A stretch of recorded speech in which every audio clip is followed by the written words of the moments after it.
Hey guys, and welcome back to the Courageous Nerd YouTube channel for another interview. I'm Connor, and joining me today is Mattea Conforti to chat all about her role as a younger Janice Soprano in the Many Saints of Newark. If you enjoyed this interview with the others on the channel, please be sure to like and subscribe.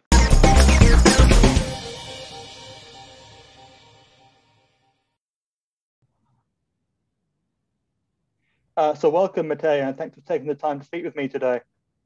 Thank you for having me. For sure, and I suppose in addition to your upcoming role as a younger Janice Soprano in the Many Saints of Newark, you've also had roles in Frozen 2 and Gotham, to name some examples. But what kind of made you decide to pursue acting as a career?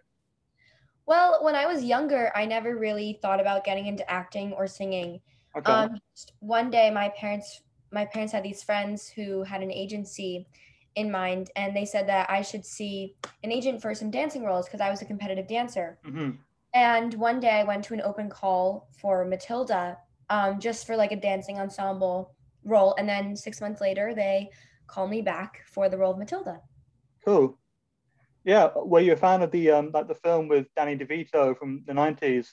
Yeah, yeah, I was. But like I didn't really realize how big of a deal it was when I was auditioning for it because I didn't think anything was going to happen.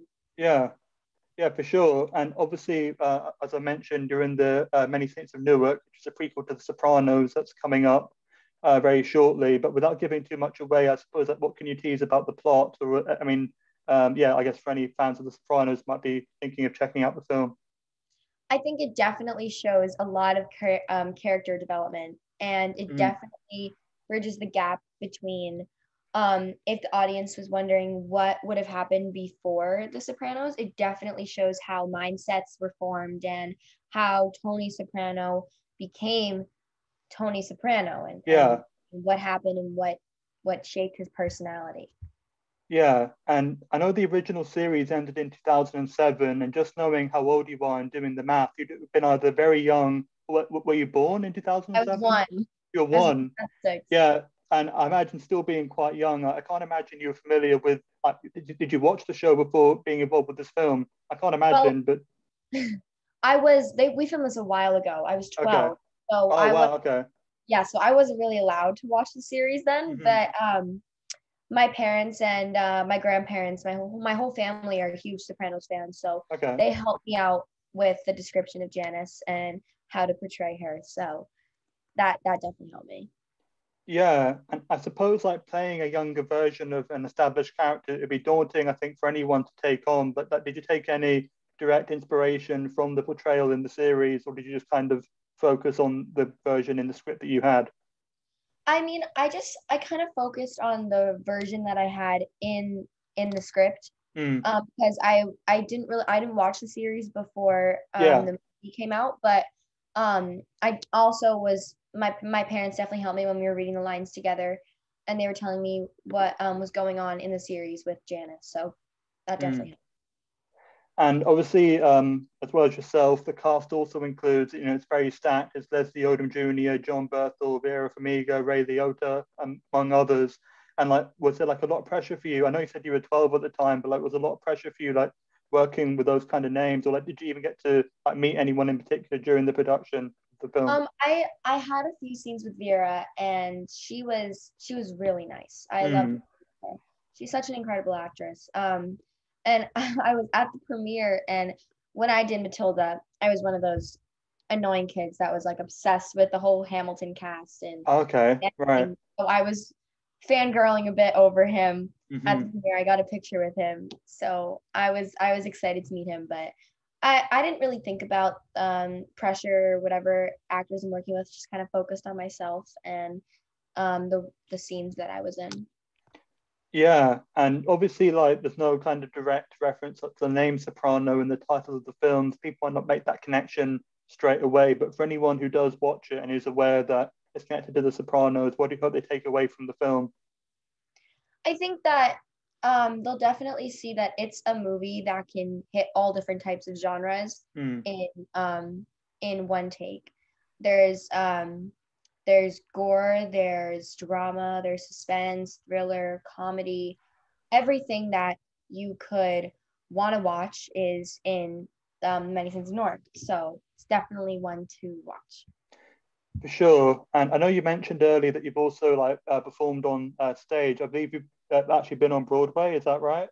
Yeah, I did 3 Broadway shows. I Yeah. did Matilda, Sunday in the Park with George, and I did Frozen.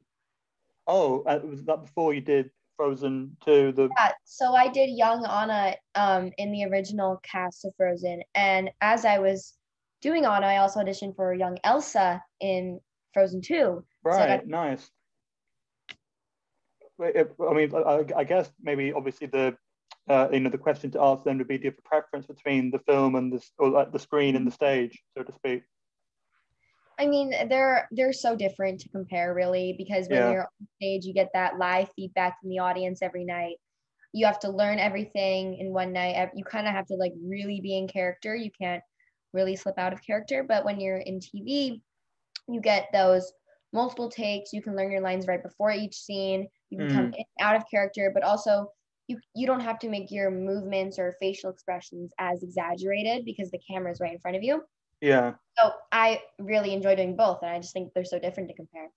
Yeah, and you did stage first and then you went into the screen, right? So like how beneficial do you think it was doing it in that order? Like if you'd done it the other way around, do you think you would be I like different as an actor? I think the way that I did it worked best for me because I learned how to be very professional from when I was 8 years old Yeah. to learn a lot of lines and to learn a lot of blocking and how to interact with a bunch of different people on stage at once and how to also interact with an audience. So I think that helped me just shape my mind into kind of a professional way Hmm. when I was really young, and just continuing theater helped me get experience from that. And then when I went into film, all I just had to do was just, not make everything look so big because there wasn't a balcony or mezzanine that I had to act to. But I think that helped me become a better actor.